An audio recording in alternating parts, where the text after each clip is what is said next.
Dan di situ Fandi tuh ngelihat kayak almarhum Ibu Fandi itu di atasnya tuh kayak ada slide kayak slide foto yang gambarnya itu kayak dari Fandi kecil sampai hari itu kayak ditampilin gitu.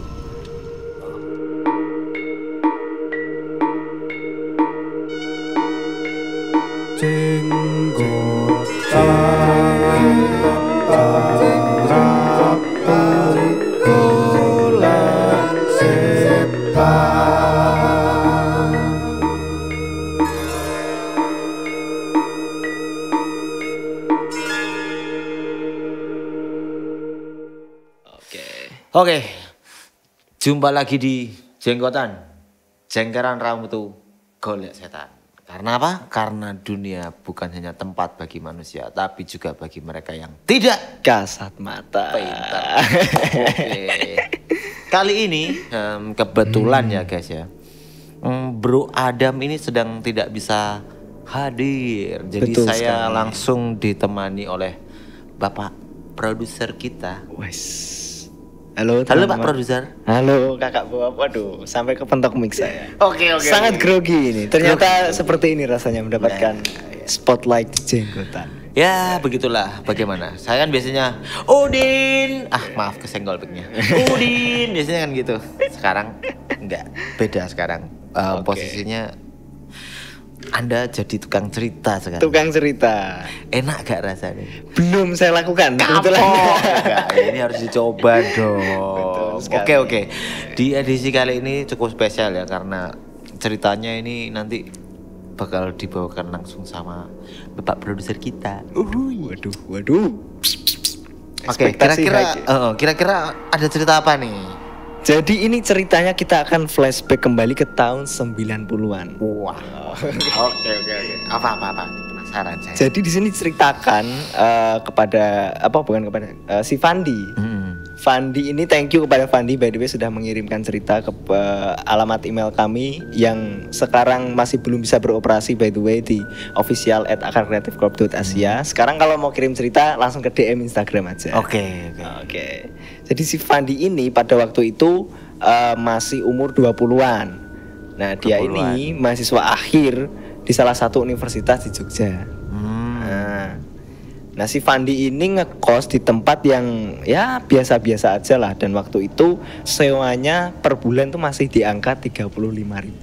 Wih, itu mungkin sekitar tahun ya 90-an mungkin. Ya, 90-an. Nah, karena si Fandi ini mahasiswa akhir kan. Nah, dia itu kesehariannya tuh sebenarnya tinggal garap skripsi doang. Tapi ya karena dengan privilege tinggal garap skripsi itu, dia itu kayak nyantai gitu loh. Oke. Jadi hari-harinya cuma nongkrong, ngopi, terus begadang, gitu-gitu aja.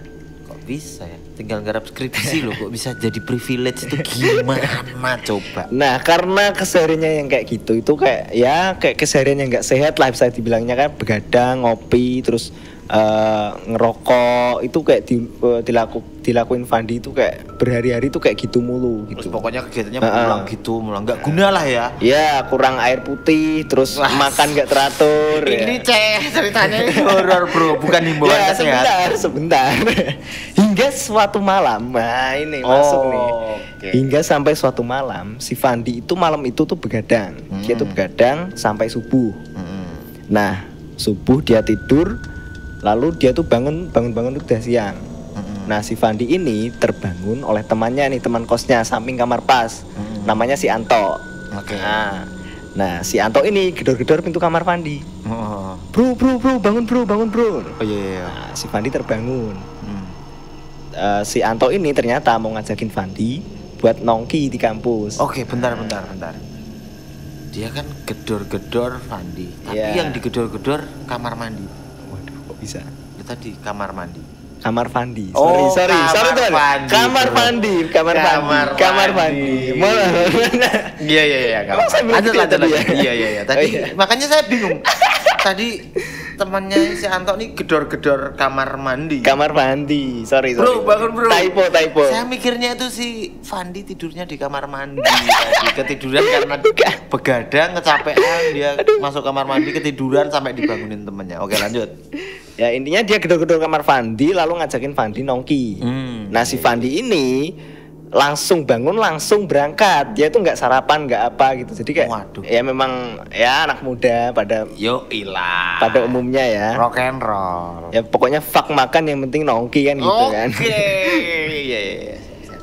Nah lalu si Anto dan Fandi ini berangkat ke kampus buat nongkrong. Nah lalu setelah sampainya di kampus itu siang-siang itu Anto dan teman-teman ini habis nongkrong tuh rencananya mau nonton bioskop ceritanya.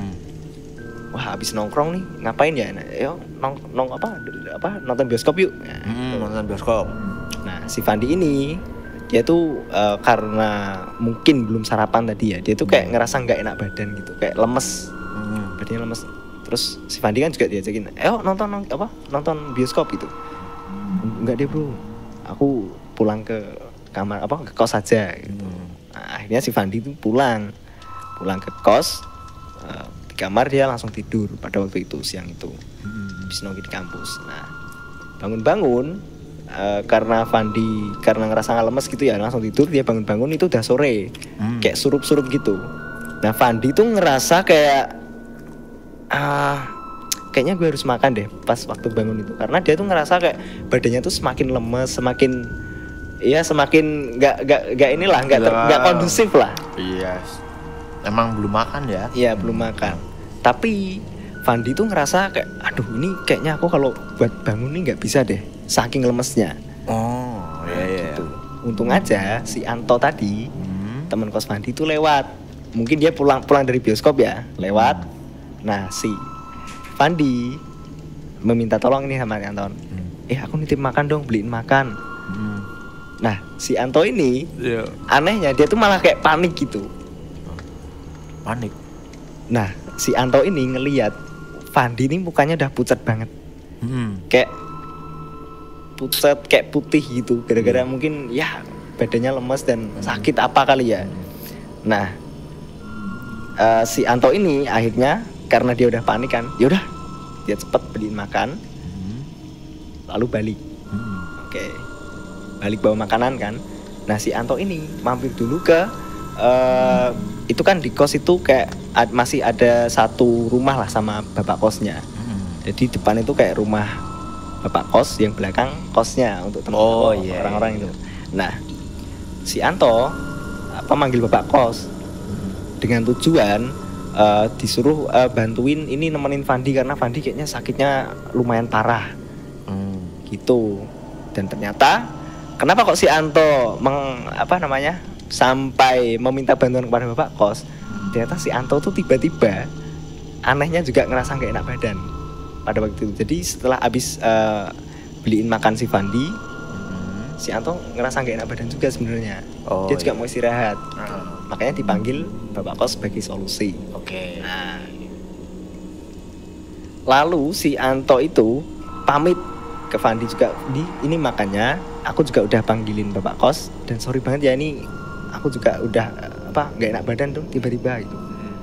Akhirnya aku mau ke kamar dulu buat istirahat gitu. Akhirnya si Anto ke kamar istirahat. Nah keadaan Fandi ini waktu si Anto kembali membawa makanan ini sebenarnya semakin parah. Fandi tuh ngerasa kayak kram itu di seluruh badan. Oke. Kram di seluruh badan, dan anehnya ini di seluruh badan kecuali bagian daerah kelamin dan di leher. Oke. Apa ini? Nah, dan pandangan Fandi itu kayak hilang, ngeblur gitu, dan udah kayak keleangan gitu, bintang-bintang ngeblur gitu. Berkunang-kunang ya. Matanya udah nggak bisa fokus lah ya. Nggak bisa fokus. Mandang apa gitu. Tapi Fandi tuh masih bisa denger apa yang di sekitarnya tuh, ada apa tuh masih bisa denger. Ada bisa respon ya. Iya, ada bapak kos yang nanyain kenapa ini makan dulu kayak. Itu masih bisa denger, tapi Fandi itu kayak gak bisa gerak dan gak bisa ngelakuin apapun. Seolah kaku gitu Iya, ya. kaku aja Pokoknya gitu. Udah.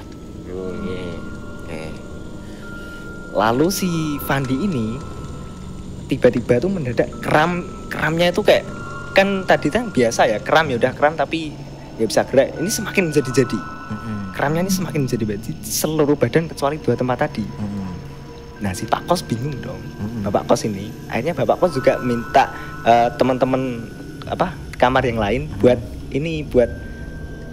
apa ya kasarnya, gotong royong buat nemenin gitu loh. Ini Fandi ini nggak beres nih kayaknya. Oh nih. iya. Kok gini gitu, nggak bisa ngapa-ngapain, cuman ya gitu.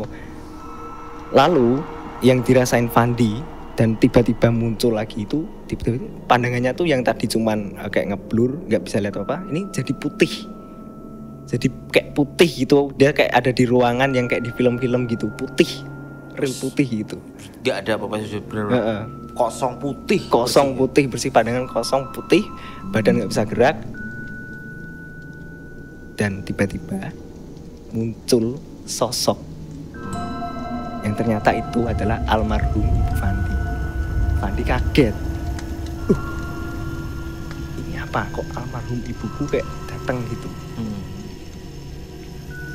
Dan di situ Fandi tuh ngelihat kayak almarhum Ibu Fandi itu di atasnya tuh kayak ada slide kayak slide foto yang gambarnya itu kayak dari Fandi kecil sampai hari itu kayak ditampilin gitu.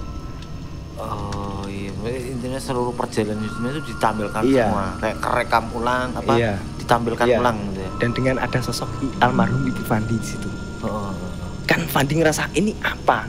Aneh banget. Kenapa nih? Mimpi apa enggak? Tapi dia ingat kalau dia ini lagi sakit gitu. Kayak, ini kenapa? Terus badan Fandi ini jadi gak karuan, gak bisa gerak, panas, kram. Dan mendadak nih Fandi ketambahan lagi nih ngerasa kayak ada di ujung kakinya. Kan Fandi lagi tiduran nih. Di ujung kakinya tuh Fandi ngerasa kayak ada kawat panas yang masuk gitu, kayak ditusukin dari bawah kakinya Fandi. Kawat panas masuk menjalar menuju ke atas kayak gitu rasanya. Nah di saat itu Fandi ngerasa, wah ini kayaknya aku mau mati, ini sakaratul maut. Oh gitu ya. Gila sih ini, serem guys. Ya mencekam sih, kerasa kayak anjir. Si Fandi sendiri nih udah sampai berpikiran bahwa ya udah deh, dia ikhlas,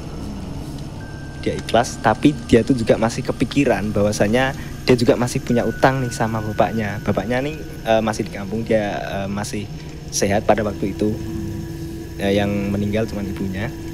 Dia tuh masih punya utang bahwa harus menyelesaikan skripsinya tahun itu. Sebenarnya dia udah janji nih ke bapaknya. Tapi pada waktu itu dengan kondisi yang kayak gitu, Fandi tuh ikhlas, mau ikhlasin tapi masih belum benar-benar ikhlas gitu. Aduh, gimana ya? Kemudian dengan kondisi yang kayak gitu tadi, dengan rasa kawat panas yang menjalar itu semakin naik, dan tiba-tiba lagi rasa sakit itu hilang.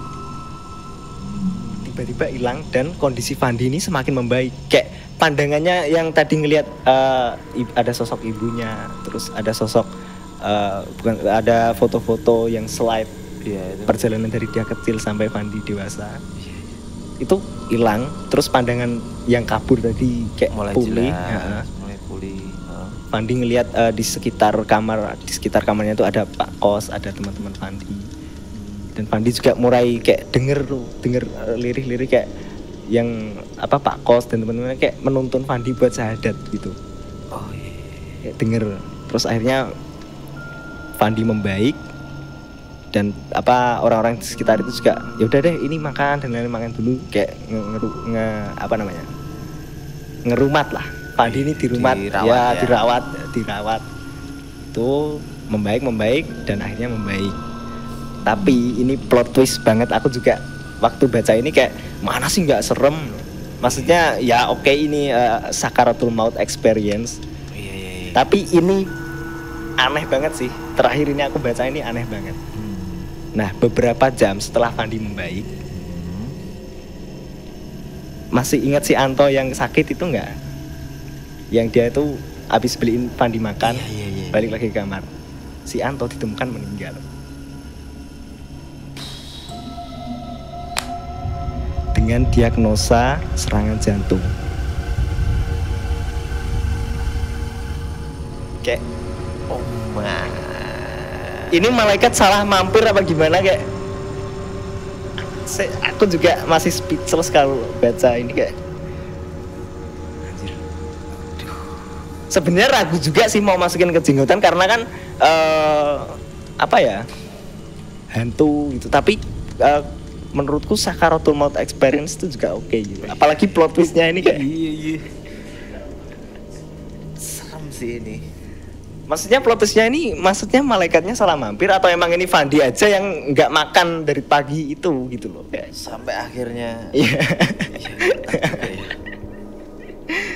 Wah, Iya. itu gila sih ini ceritanya gila sih. Gimana menurut? Keren. Ini serem loh ini, serem asli serem. Nggak bisa ekspektasi ya. Kok ada ceritanya ini? Wah, gila nih yang ngirim cerita nih.